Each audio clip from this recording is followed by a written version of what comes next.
I guess first and foremost, I always am curious as to why someone feels the need to spread the message that they spread, you know? Mm-hmm, Like I always want to mm-hmm. know what the origin story is.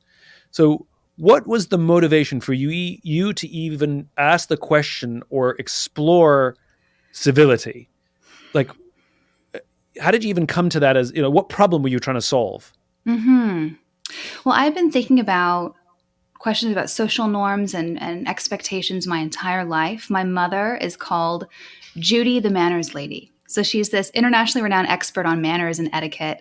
And I remember growing up, she would ask my brothers and I to set the table just so, forks here, knives here. And Right. Simon, I am constitutionally allergic to authority. I hate rules. I hate being told what to do. And so I would say, why, Mom? Like, why are we doing it this way? And why don't we eat with our hands or chopsticks like other cultures? Is there anything morally inherently superior to the way we do it? Is it just because some self-appointed manners lady from another era decided that we should? And is that the best way to do it?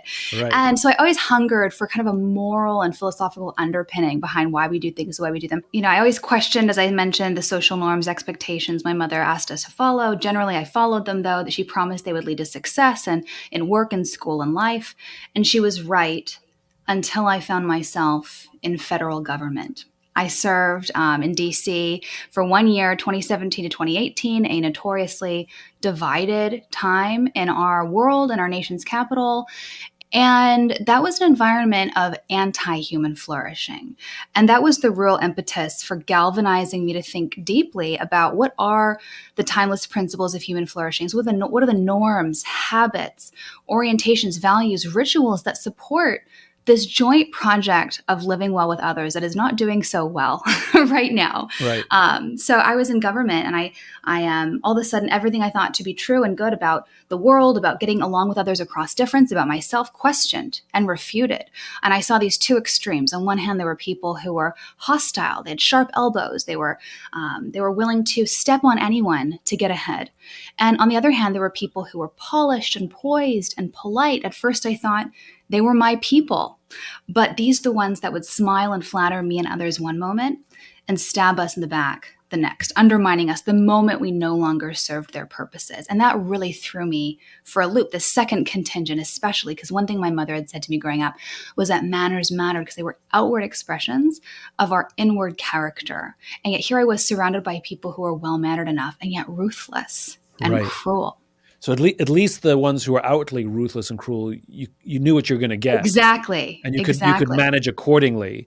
But the more threatening ones were the ones who presented themselves as nice and cordial and cooperative, but in reality were as ruthless, if not more ruthless, than the outwardly ruthless ones. It was guerrilla warfare. I didn't know when I was, Wow. being manipulated, and when, for example, I'm a Christian. I'm a person of faith. One woman who was my superior would pray with me at lunch, and really kind of drew me into her confidence, and I felt like we had that spiritual camaraderie. And then I come to realize that she's undermining me, lying about me to our superiors, and trying to get me fired. And I came to that, like, that just really threw me, like, kind of that spiritual, emotional manipulation. Another time, a male colleague came up to me and said, "Will you please help me with this project? You're the only one that can help me. And by the way, you look radiant today." And I said, like, happy to help, no problem. Didn't realize he was asking me to do the entire project for him.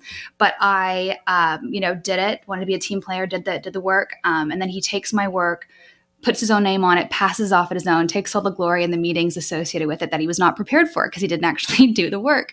And then the moment he got what he needed from me, gone were the pleasantries and niceties. And that felt really Wow.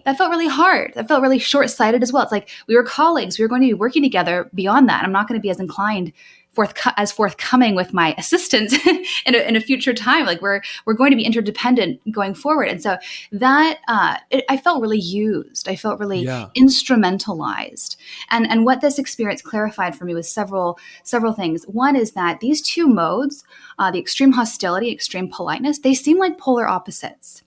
But they're actually very similar. Both the extreme hostility and extreme politesse they insufficiently see the gift of being human, and they use other human beings as means to their selfish ends, Yeah. as Yeah. opposed to respecting people as ends in and of themselves, just because we're human beings with Right. equal moral worth. The hostile contingent sees other people as pawns to be steamrolled and silenced and bullied into submission. And the Right. polite contingent sees others as pawns to be manipulated and then Right. discarded the moment they're no longer useful. And then another core idea, insight that I derive from this experience was there is an essential distinction between civility and politeness. Right. That politeness, I realize, is etiquette, it's technique, it's manners, it's external. Right. Whereas civility is internal. It's a disposition of the heart, a way of seeing others as our moral equals who are worthy of a bare minimum of respect just because of our shared moral worth and status as members of the human community. And that crucially, sometimes actually loving or respecting someone requires being impolite, telling hard truths, engaging in robust debate. That's not, sometimes that's uncomfortable. Sometimes feelings get hurt, but that's actually a way to love and respect others. And so I came to realize that what we need more of in our world today is not politeness, not the appearance of respect, of love, but civility, the disposition of actually respecting others, even if it requires having uncomfortable conversations sometimes. So let me say it back to you so I'm clear. So you can have somebody who has a disposition of civility, and they can be polite or impolite. That is not the judgment, right? It goes. It's almost harkens of Dr. Martin Luther King. Do not judge me by the color of my skin, but the character of my heart. That's right. That's right. Which is the color of the skin is the external. Whether someone's polite or impolite is simply an external. And we must not judge their character simply by how they present themselves, but rather it is the motivation underlying the character of their heart, which is, are they civil or not civil? That's exactly right. And too often we're content with people who just do and say the right things. And I say, no. I say, no, let's actually focus on cultivating an orientation, the right orientation and the right disposition towards others that actually respects them and isn't content with just people pretending, giving lip service to. So this is all beautiful and magical and idealistic. And trust me, when it comes to idealism, I mean, hook, line, and sinker. I'm in the right place. I'm in the right place. However, putting my cynical hat on, which is if you have a culture of dog eat dog and the only way you can get ahead is by putting yourself first. Like it's a culture of self-promotion and a culture of self-advancement, even at the expense of my colleagues. One, how do you teach people like that with a warped incentive structure, civility? Can you even when there's no incentive to be civil? My answer to that is that civility is both an inherent good and it's actually an instrumental good as well. It's an inherent good because treating others with decency and respect is good in and of itself, full stop. But treating others with decency and respect also supports the tenets of a free and flourishing society. It supports our democracy, having just this fundamentally pro-human orientation to others in the world. And I'm really glad that you mentioned Dr. King because he's actually central to my philosophy of civility. When I was in this kind of antagonistic, divided, hostile time in government, I was invited by the Aspen Institute on a retreat with other congressional staffers, some political appointees, just people across the political spectrum to discuss the role of civility in American public life. And while we were there, we read Dr. Martin Luther King Jr.'s letter from Birmingham jail. And I'd read it before, but it was like a close rereading and something about classic works. You get something new out of them every time you read them. And so I had several, really important insights while reading Dr. King's letter, one of which was the true moral foundation for civility.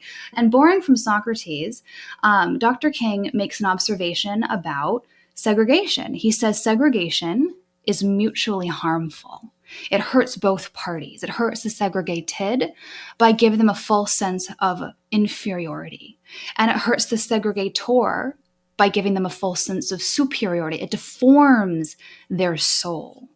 And I realize that the same is true about in civility, that when people act with ruthlessness and cruelty and malice to their fellow human beings, yes, they dehumanize the other. They degrade the dignity and personhood of the person towards whom they're acting. But they also hurt themselves. They make themselves a little bit less human and less humane. It's mutually harmful. But the inverse is also true. Acts of charity, kindness, compassion, grace, those are mutually ennobling. They make both parties more human and more humane. So acting well with justice towards others, as Socrates says, that is its own reward, and acting unjustly is its own punishment. But who goes first? Doubling down on civility when you're the degraded only has people stab you in the back more and take more advantage of you, right? Like the more civil you acted in government, the more you're just a pawn of the manipulators, right? And the person who, even if they have a false sense of superiority, why would they give that up? Why would somebody? Because remember, it may be a false sense of superiority, but to the person who's experiencing it, feels pretty damn superior. It's still power, yeah. It's still power, even if it's perceived power, right? And why would they want to go first? Although I agree with your premise entirely. Where do we start? How do we start? Who goes first? We do. You do, Simon. I do. So when I left government, I call myself a refugee from politics, from federal government. I came home from work one day and said to my husband, "I'm done with Washington, done with politics. Let's move to Indiana." He's from Indiana originally. It's where he grew up, in a tiny little Amish town in Northeast Indiana. And my husband smiled and he said to me, "Okay, sounds good. We'll move to Indiana. No takebacks." And a few months later, we moved out to the Midwest, and we've been here 5-6 years now. When we first moved here, we didn't know many people. And one day, a woman came up to me after church and she said to me, "Hi, I'm Joanna Taft. Would you like to porch with us sometime?" And I never heard the word porch used as a verb before, but I was curious, and we didn't know many people, so we went to her home that afternoon.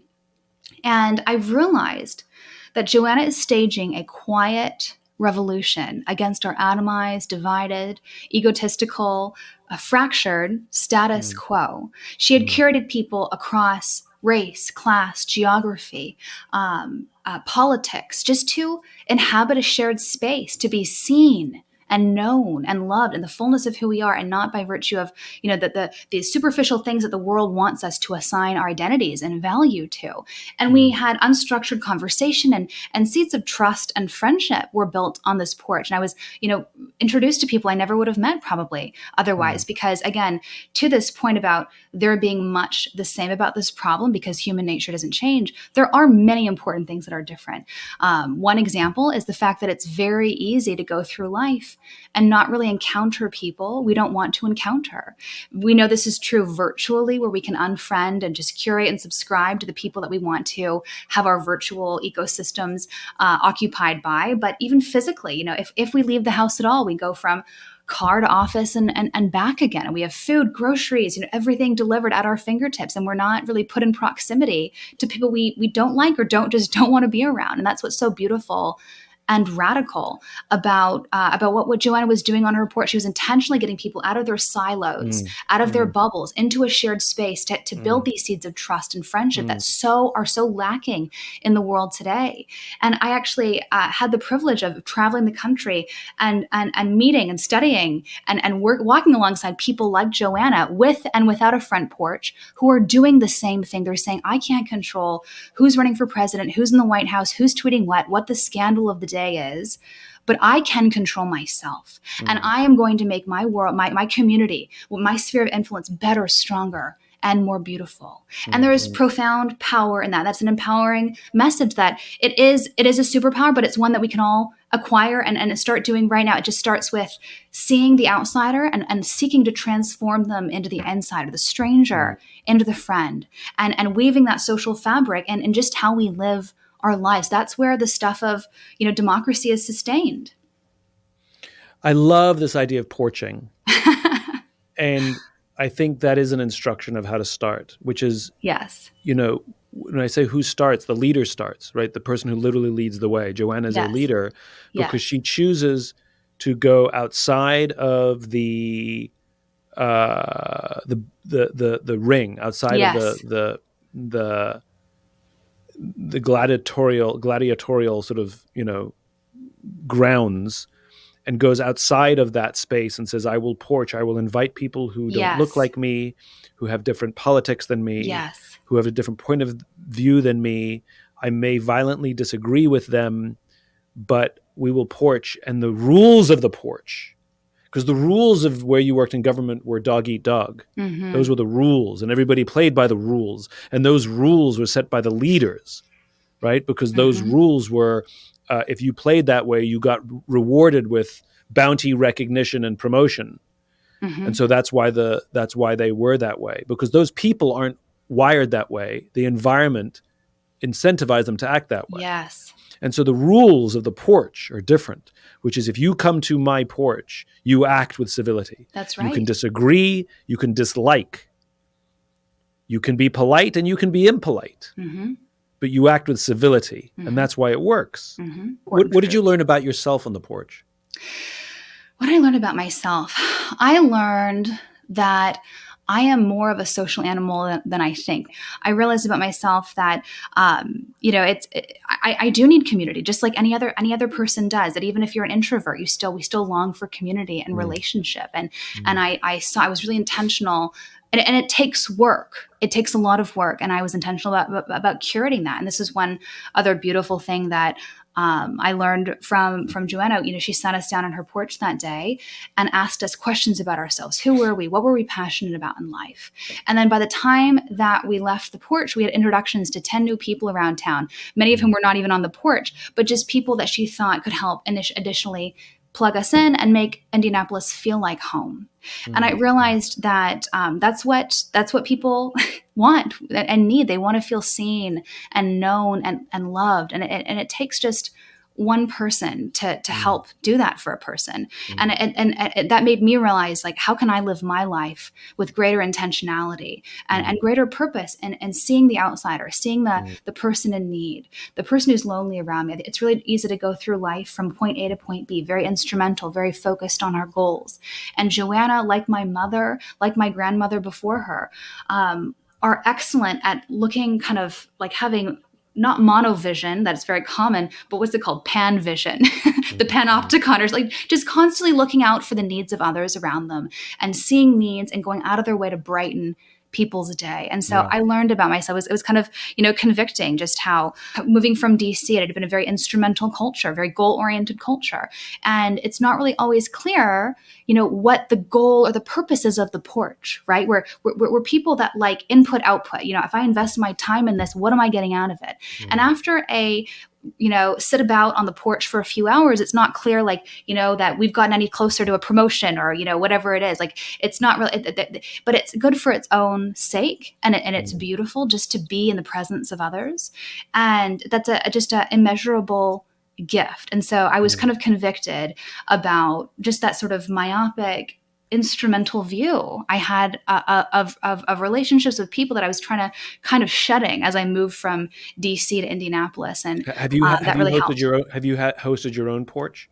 I have. Yeah, we've lived in 2 historic homes since we've lived here in Indianapolis, and we recently had a big house crisis. Our pipe burst in our 3rd floor a year ago and destroyed half our home. So we've kind of been in survival mode as we've been in reconstructing it. But we have a big front terrace right now. And we can't wait to host porch parties as soon as we're kind of back in the home. But there's to further the porch really for one moment, there's this beautiful essay called From Front Porch to Patio, written by a gentleman named Richard H. Thomas.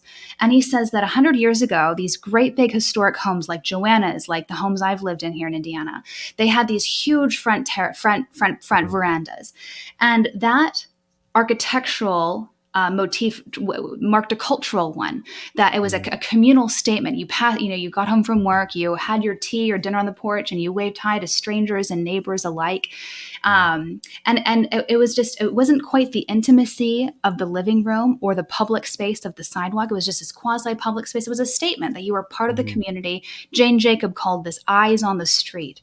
And then he talks about how over the last 100 years, slowly, the front porch moved to the side of the home. and then to the back, into the modern patio. And the patio was an altogether different environment. It was fenced in. It was curated. You weren't just waving to strangers and neighbors, whoever happened to pass by. You invited people over, just people you wanted to be around. And then, to make matters worse, things like television and air conditioning drew us into the house and outside of being with others, and more individualistic entirely. And so that architectural shift of the front porch, the patio, marked a cultural one from communitarianism to more individualism that defines kind of the 21st century modern ethos. And that's what's so beautiful about this porching revival. And it is that it's a rebellion against that sort of individualism that is so defining of our current moment. I think that's so true, and it's so funny because it's unintended consequences, right? Air conditioning, television, yes, all these things pulled us into the house and away from the community, away from the porch. And I think there's a porch is, if you think about it, like people who have less sit on the front porch and help raise each other's children. And people have more, the wealthy, they sue their neighbors because your branches are hanging over my fence. And you talk about civility, the more that we retreat from our neighbors, the more we lack civility. Like I said, neighbors suing neighbors for silly things, versus when we're out front on the porch, I think civility, the more I'm learning about it, civility is not an input, it's an output. Because you say, how do you change someone who's in a position of superiority to simply change the way they motivate? It's like the odds are, unless you completely change the incentive structure, it's just not going to happen. And no one wants to go first, right? Which was the struggle I had, understanding how we bring civility back in. And what I'm starting to understand is that civility is the positive result from community. And you can more easily implement and build community than you can implement and build civility. I hate to say it, but what you experienced in your government job, is that unique to your government job, or do we live in this world of short-termism, selfish motivations? The company's not going to look after me, so only I can look after me. And I will be polite because that is the tool of advancement.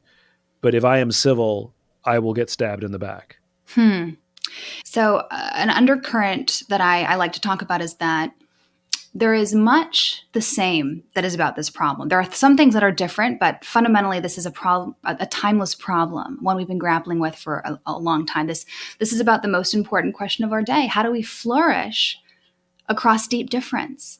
This is also the defining question of democracy, of the classical liberal project. How do we peacefully coexist amidst competing visions of the good and different paths to pursuing the good?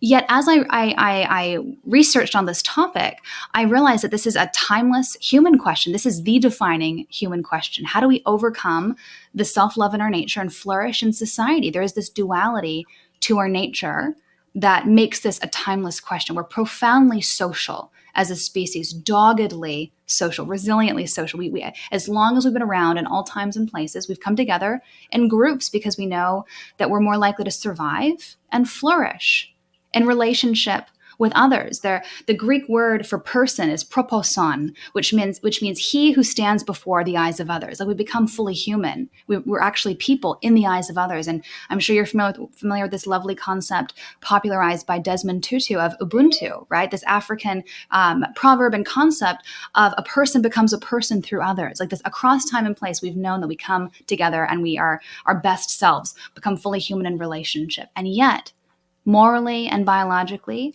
we are defined by self-love, driven to meet our own needs before others. And those two facets of who we are in tension.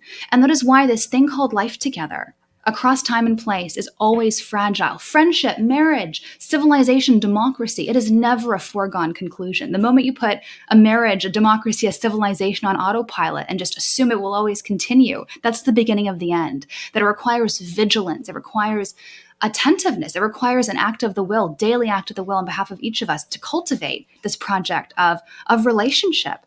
And that's fundamentally my theory of social change as well. I want to equip and empower and encourage people that, yes, this is a timeless, intractable problem.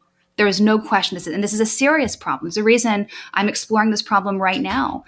But we each have way more power to either be a part of the problem or be part of the solution. And so what I'm learning, or what I have learned from you, is that what someone has to do is take the risk to have a porch. In business, we would call that an incubator. You bring people with different points of view to help drive innovation.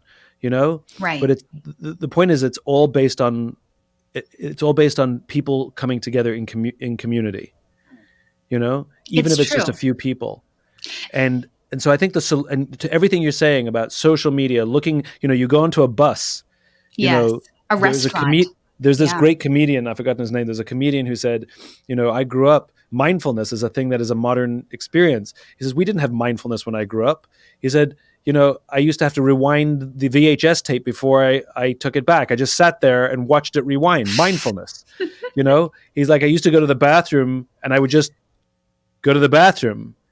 I didn't bring my phone with me. Mindfulness. He says, I used to sit on the bus and I would just watch condensation drip down the window.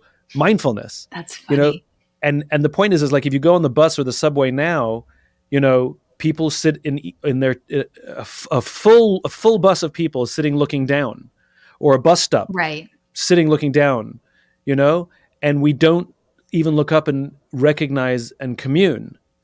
And I think what restores civility in our nation is our willingness to commune, our willingness to make eye contact, our willingness to say hello, our willingness to say, I'd like to hear your ideas, or what do you do for a living? That's interesting. Tell me more. And that's the solution, which is to go from inside our houses and with our heads down on our phones and come out to the front porch.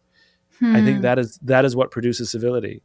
I'm glad you used the word commune. The words community and communication share the same etymological root, communis, and it shows about the relationship, the important and inextricable link between community and communication. And the irony of today is that with our smartphones, we're in constant communication with everyone everywhere, but it's impoverished, right? And our community really is impoverished. There's a plethora of we learned this during the pandemic when all of a sudden everything was virtual. Yet it wasn't the same, like we missed the corporeal. We lost community. We did in really, really important ways. And that's what's beautiful about the porch. It's corporeal. Like you can virtually porch. And I think Joanna did experiment with that during the pandemic, but it's not the same. And there's something special and irreplaceable about the magic of presence with others. Yeah. Alexandra, thanks so much for taking the time. I really appreciate it. Such a privilege. Thanks, Simon, for having me. My pleasure. My pleasure. If you enjoyed this podcast and would like to hear more, please subscribe wherever you like to listen to podcasts. And if you'd like even more optimism, check out my website, simonsinek.com, for classes, videos, and more. Until then, take care of yourself, take care of each other.